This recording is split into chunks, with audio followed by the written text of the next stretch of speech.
If someone said to you, you have a face like a bulldog, you probably wouldn't like it. But if someone said you have a grip like a bulldog, now that would be different. In fact, the bulldog is known for his stubborn grip. Once he bites in, he doesn't let go. And you've probably heard the expression, he hung on like a bulldog. Now, that bulldog doesn't have that name for no good reason. Back in the 12th century in England, they had a sport called bull baiting, and they would take dogs and put them in a ring with a bull. And the dogs would try to get a hold of that bull and try to pin that bull. But they had a number of problems. First, they put a number of dogs in there. Then they came down to one dog facing one bull. But they had problems. For example, the dog's legs would be too long, and the bull could get underneath him and throw him over. And then another problem was the fact that at first they trained the dog to get a hold of the ear of the bull, and that didn't work out too good. So later they trained the dog to get a hold of the nose of the bull. And as you know, that's a very sensitive spot on the bull. In fact, even to this day, if you go on the farm, you'll notice that the farmer puts a ring through the nose of the bull. And then if that bull doesn't want to go where the farmer wants him to, the farmer gives that ring a little twist, and usually the bull does his beckoning. So that worked out better. But another problem was that the dog would get a good bite on the bull, but because the dog's nose would be pressed up against the bull, why, he couldn't breathe, so he'd have to let go. So through a process of breeding, they developed the English bulldog. Now, if you've ever seen an English bulldog, I know you'll agree with me, he's really cut out for the job. First of all, he's got little short stubby legs. His tummy almost touches the ground, and so the bull couldn't get underneath him. He's got a great clamp-like mouth. He gets the whole nose right in his mouth at one shot. But do you notice where the bulldog's nose is? The bulldog's nose is pushed way back in. And so as a result, that bulldog could get a hold of the nose of that bull, and he could hold on, he could continue to breathe and stay right there, and he could pin the bull. Now, the grip that that bulldog has could well illustrate the grip that you and I should have on God's Word. Turn your Bible to Ephesians chapter 2, and notice the counsel that the Apostle Paul gives to us.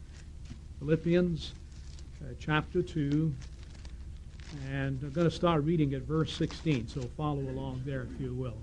Philippians 2, starting at verse 14. Keep doing all things, free from murmurings and arguments, that you may come to be blameless and innocent children of God, without a blemish, in among a crooked and twisted generation, among whom you are shining as illuminators in the world. Notice verse 16.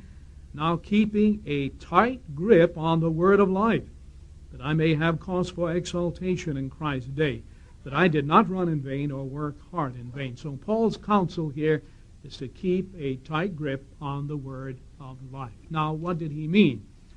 Well, did he mean that we had to go around all day long holding the Bible in our hand or under our arm like people do Saturdays and Sundays when they go to church and then they violate all the principles that are in God's Word? No, Paul didn't mean that. In fact, Paul wasn't talking about a physical grip.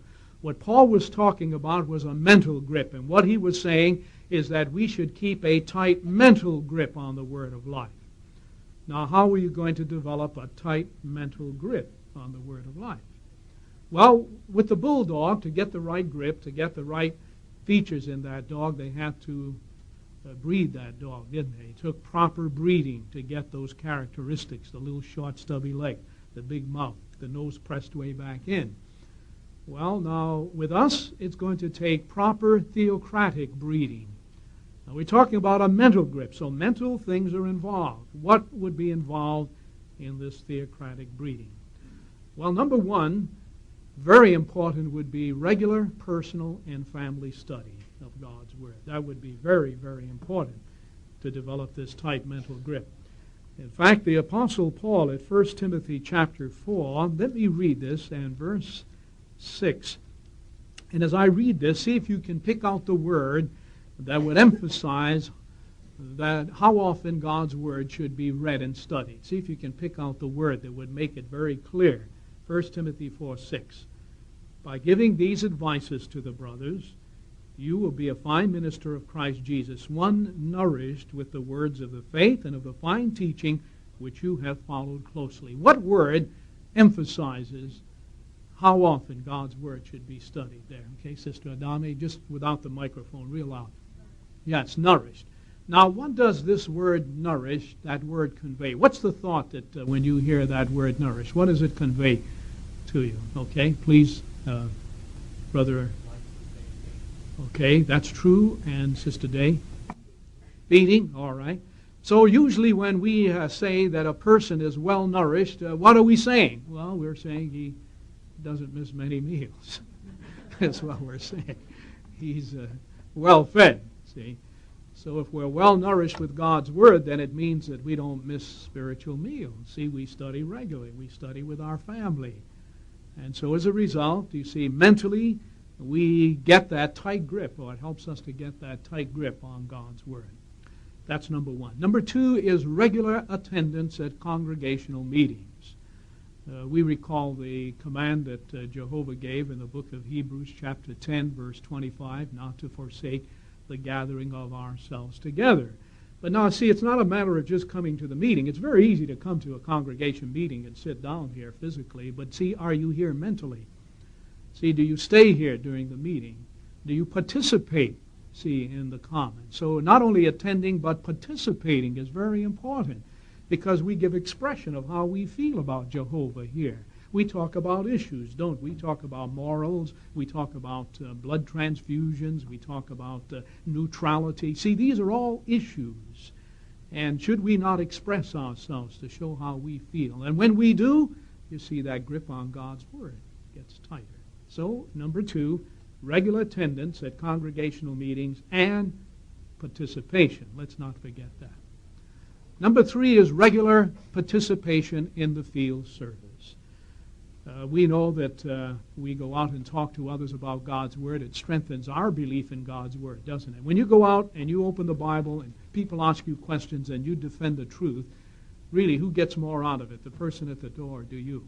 See, when you leave that door, you feel 10 feet high, don't you, that you successfully defended the truth. You've made a good defense of the hope within you, and you see that strengthens your faith in God's Word. It strengthens your grip on God's Word. With the heart one believes, with the mouth one makes public declaration, and that's important. So there is a third way to help develop that tight mental grip on God's Word, and that is regular participation in the field service. Now, when we say regular participation in the field service, see, society is encouraging us to share in the field service how often? How often are you encouraged to share by the kingdom ministry? What does it say? Brother Day? Daily if we can.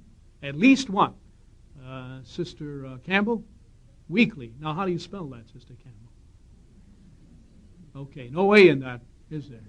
So you see, every week, at least every week, if we do it every day like Brother Day says, fine. See, he that matches his name, Day. See, that's why he said Day.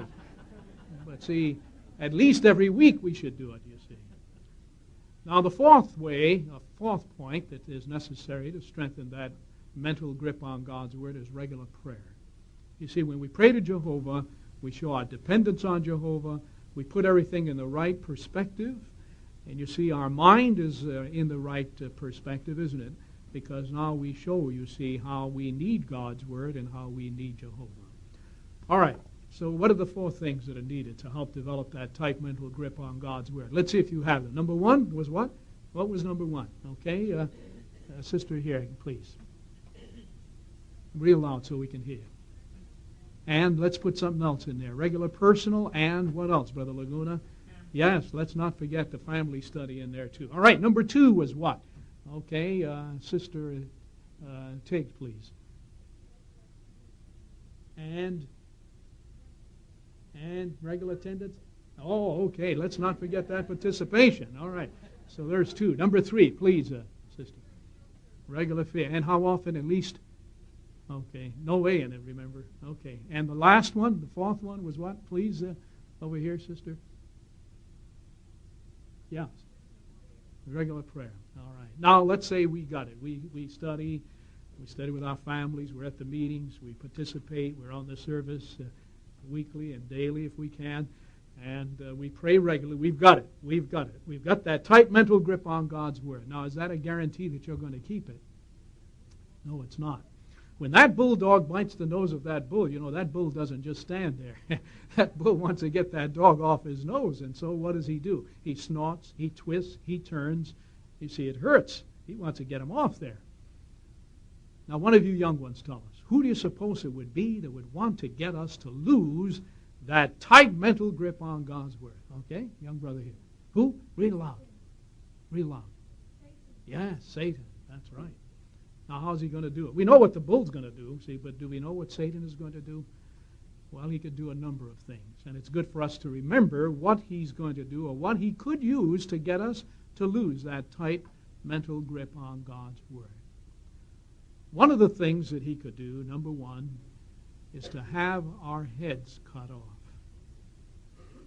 And I know you'll agree with me, if you had your head cut off, you'd lose your mental grip on God's Word, wouldn't you? Well, we'll smile, but isn't that what happened to John the Baptist? See, he was beheaded. What about our brothers in Germany? Some of them were beheaded. See, remember we read about the Kusaru family, how one of them, shooting was too good, Hitler thought, and he had one of them even hanged, you see. But some were even beheaded. So Satan could use that. In other words, what we're saying is that one of the things that Satan could use is outright persecution.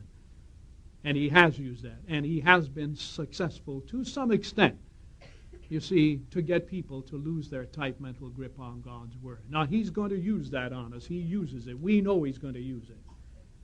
And we don't want, you see, him to use that on us and then get us to lose that tight mental grip. If he does use it, then we want to be successful in maintaining our integrity. Now, this doesn't work too good for him, though, a lot of the times. He doesn't have the success that he'd like. In fact, what have you noticed? When a ban is placed on the work in, say, in a country, the work is banned. When that ban is lifted, do you have as many witnesses or do you have more witnesses? What have you noticed, sister, please? Yes, there's usually an increase. See, it doesn't always work well for him. So he doesn't always use it. He does use it, see, but he doesn't always use it. Sometimes he uses things that are more subtle, and he has better success with things that are more subtle. For example, one of the things that he uses that's very subtle is misunderstanding. Somebody said something, and maybe the other person doesn't hear it all, or they take it the wrong way, or someone does something and the other person doesn't understand, and then what happens? Well, now the person starts thinking about that. He starts brooding over it, doesn't it?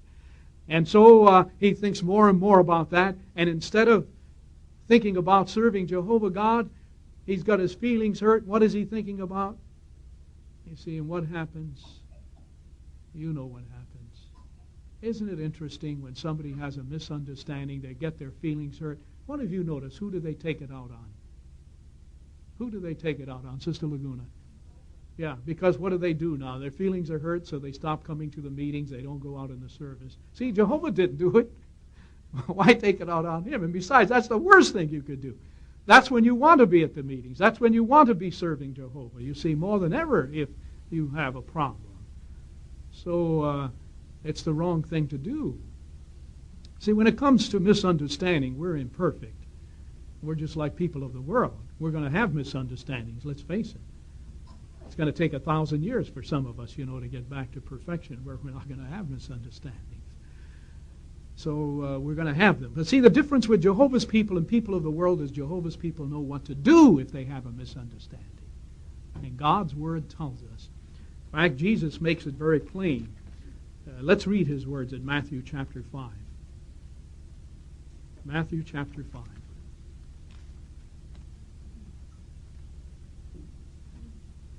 And let's read Jesus' words here in verse 23. He says, "If then you are bringing your gift to the altar, and you there remember that your brother has something against you, leave your gift there in front of the altar, and go away. First make your peace with your brother, and then when you have come back, offer up your gift." See, so now what is Jesus saying? Now, we don't offer sacrifices like they did in the nation of Israel. We don't offer animals, but we do offer sacrifices. You see, our sacrifice is the fruit of our lips, the praise that we give to Jehovah God. And that's our sacrifice. So now what Jesus is saying is if you're going to offer praise to Jehovah God, and you have a misunderstanding with somebody, you have a grudge against somebody, somebody has a grudge against you, you better first go and straighten it out, and then after you straighten it out, come and offer your gift. Otherwise, you see, Jehovah's not going to accept it. Now, that's pretty serious. See, we're not going to have people who hold grudges in the new world, so we have to train ourselves even now. So if you have an ill feeling against someone, you have a grudge against someone, then you see you better straighten it out. Now, you might be a pioneer. The Word even tells us how quickly we should straighten out a misunderstanding if we have one. If you'll turn to Ephesians chapter 4, the Apostle Paul tells us. Now, let's see if you can pick out here, can pinpoint how soon you should straighten out a misunderstanding if you have one with one of your brothers or sisters. Ephesians 4 and verse 26. It says, "Be wrathful, and yet do not sin. Let the sun not set with you in a provoked state." How soon should you straighten out a misunderstanding? Brother Green? No, Brother Green, yeah. Paul. That same day. See, before the sun goes down. Now, why does he say to do it before the sun goes down? What's the reason for that? What's the reason, do you think? Please. Yes, that's true, but why do it that day? See, why do it before the sun goes down? Okay, Brother Wagner? Well, that's true too. But why is it good to do it that day? Don't dilly-dally. Okay, please. That's true too, because you have to pray to Jehovah. We want him to accept that prayer. Now, some other reason. Why is it important that we do it right away? Okay, please, brother. Well, that's true too. Okay, I'm thinking of something else here. All right, sister, please, don't fall off the chair, but go ahead. Well, that's true, yes. Why is that? Okay, sister, there, please. Well, that's true too. Okay, Brother Dave. Excuse me? You don't want to sleep on it, all right. How about under it? Well, okay. Let me explain why. Now, the more time you have, what can you do? See, if your feelings are hurt, the more time you have, what are you going to do? Well, what are you going to do about it, Sister Laguna? Yeah. See, you could build a better case, can't you? The more time you get, the better case you can build. Just give me a little time, and I could think of a lot of little things to put in there, see? Instead of being some little misunderstanding, then what does it end up being? See, a big hill, right? Big mountain. Instead of a molehill, it's a mountain, you see. So that's why God's Word says, straighten it out that day. See? And all these other things you said are true, too. See?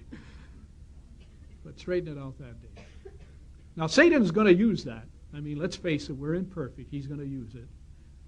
But now don't let him use it on you so that you lose your tight mental grip, you see, on God's Word. Now, another thing that is very subtle that Satan uses is materialism. I know you're going to say, you're not going to talk about materialism again, are you?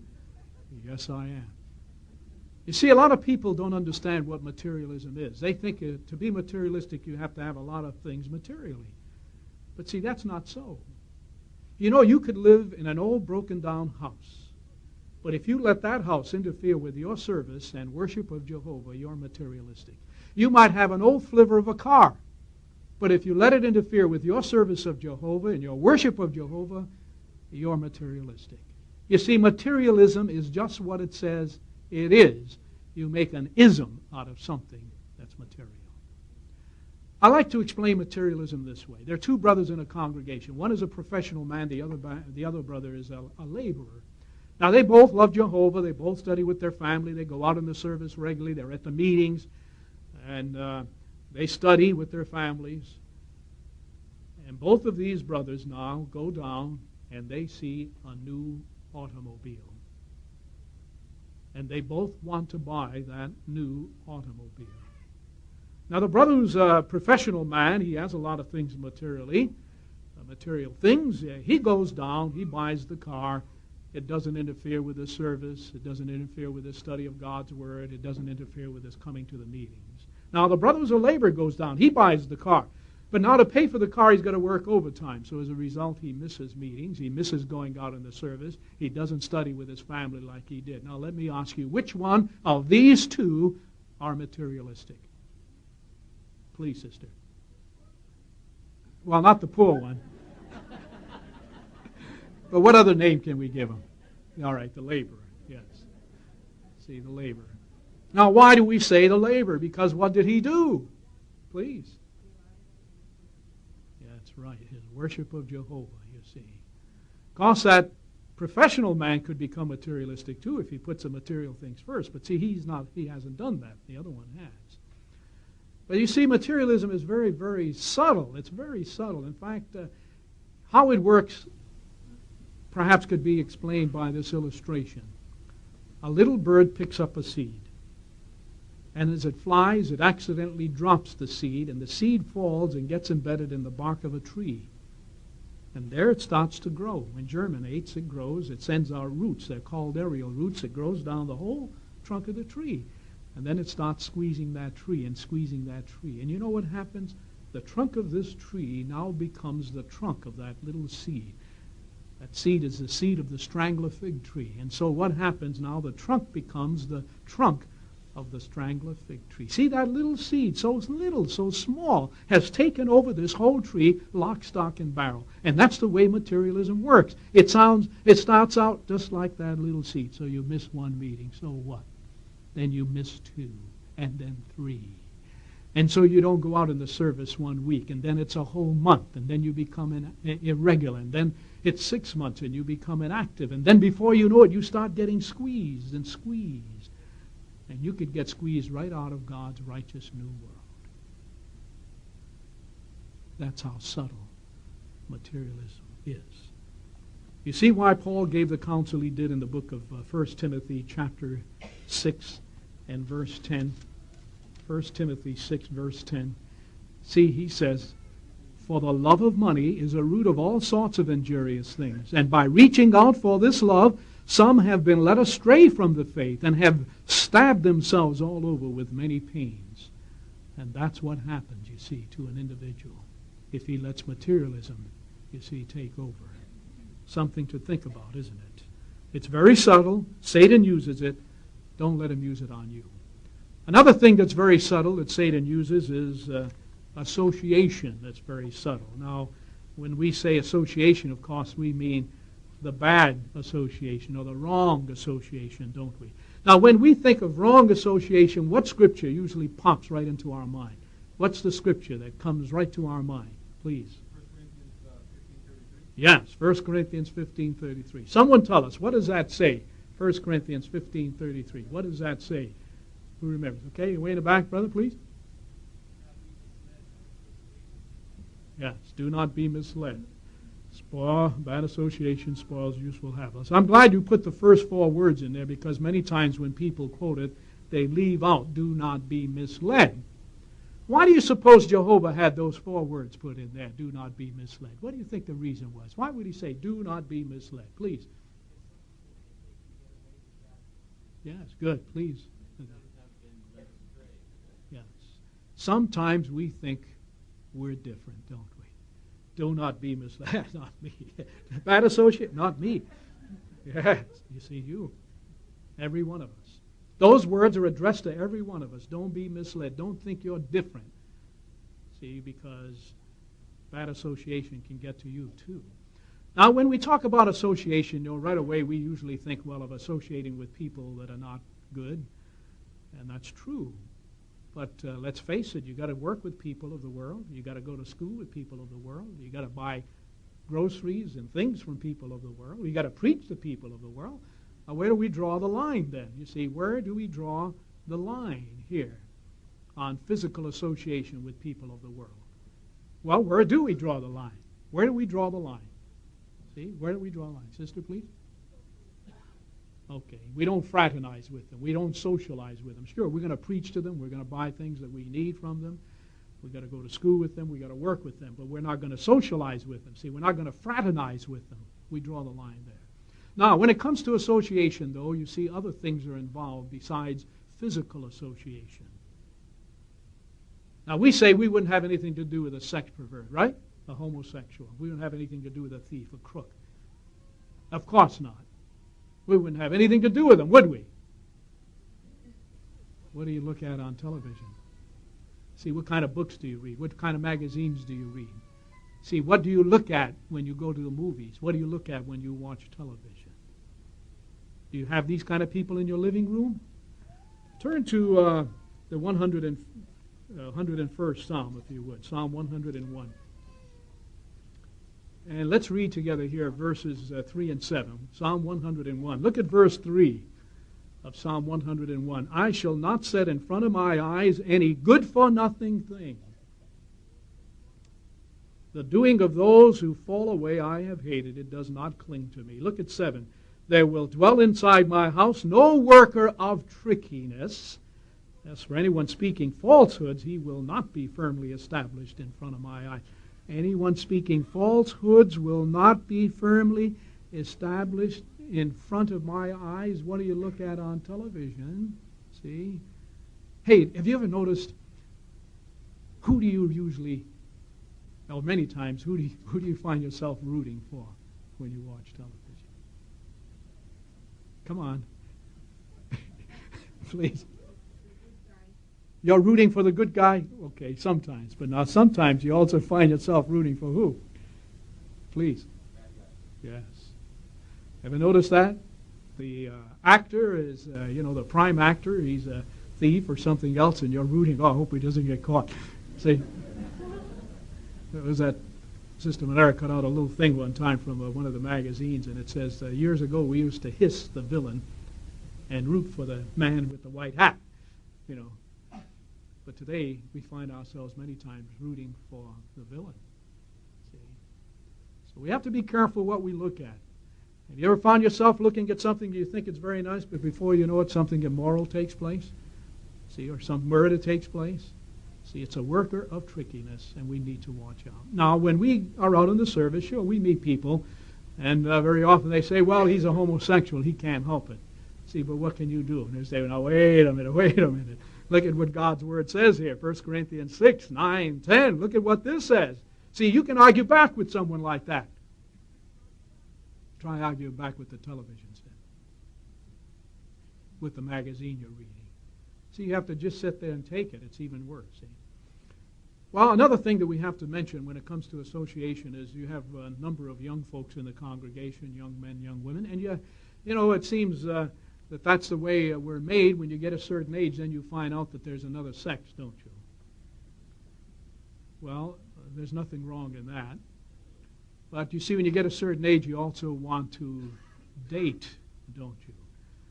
Well, now, that's all right, too, providing, of course, you're mature enough to do that. See, in order to date, you've got to be mature physically, mentally, spiritually. Now, who's going to determine that? Well, your parents in the truth can help you there. All right, well, now let's say you're old enough to date. You're old enough to have association with the opposite sex. But now, if you're going to date, what does that mean? Well, it means, or should mean, that you want to get married. Now, if you don't want to get married, you really shouldn't be dating, see, because that's what dating is for. See, dating to a Christian is a very serious thing. It's not just a fun thing. See, people of the world, it's a fun thing. Oh, they brag, I went out with this one, I went out with that one, oh, I went here and I went there, see. But not to a Christian. A true Christian, dating is very, very serious. And it means you want to get married.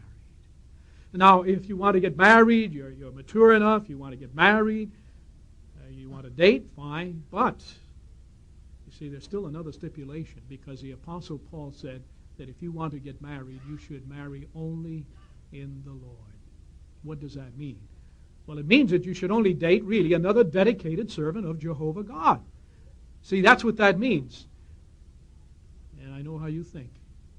And I hear you speak sometime. Oh, that boy at school. Oh, he loves me so much. Oh, that girl where I work. Boy, she loves me so much. She's going to study. She's going to come to the meeting. See, I've heard him do that. Yeah, I'm studying. I'm going to go to the meeting. He's going to get baptized. I've seen him do that. I've seen him study. I've seen him come to the meetings. I've seen him. get baptized and go out in the service, and then I seen him get married, and then I don't see him. It's very subtle, and you want to be very careful. I've seen some beautiful young sisters and some handsome young brothers are no longer witnesses today because they failed to heed those 4 words, do not be misled. They thought they were different. They thought that Jehovah wasn't talking to them.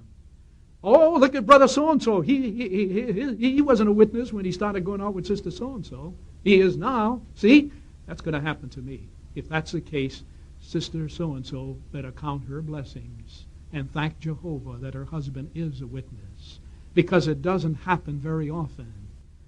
And then, too, sister so-and-so must realize what she has done and must be very careful that that trait does not resurface itself again at a future date, because she has gone contrary to apostolic exhortation. Very subtle association, the wrong kind. Don't let Satan use it on you. One other thing we want to mention quickly that Satan uses that's very effective for him, and that is apathy. Someone tell us quickly, what is apathy? Apathy. What is apathy? Not empathy, but apathy. Sister? Indifference. Good. So what?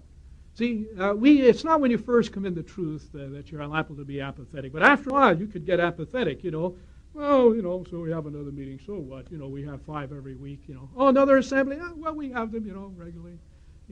Circuit overseer. Oh, well, he comes every once in a while, See, you could get so you take those things for granted. But never should we take anything that Jehovah arranges for us for granted. Every meeting is important. Every assembly is important. Every visit of the circuit overseer, district convention, all of these are important arrangements that Jehovah makes for us so we can develop and keep that tight mental grip on God's Word. What are some of the things now? Let's see if you have them in mind. What are some of the things that Satan could use to get us to break this tight mental grip on God's Word? Number 1, Brother Dave. Okay, materialism was one. Misunderstanding is another one, please. Bad association, and please.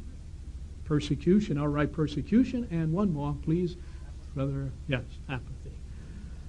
Well, we know that Satan is going to use these things on us, but we have such a fine example in Jesus. Jesus was able to pin the biggest bull of all, Satan the devil. And he set the example. Now, we don't know what Satan is going to use. We know he's going to do it. So let's develop that tight mental grip. And then when you have it, regardless of what Satan uses, if he uses misunderstanding, if he uses materialism, if he uses outright persecution, apathy, whatever it might be, you remember that bulldog. Once he bites in, he doesn't let go. And remember what Paul said in Philippians, keep a tight grip on the word of life.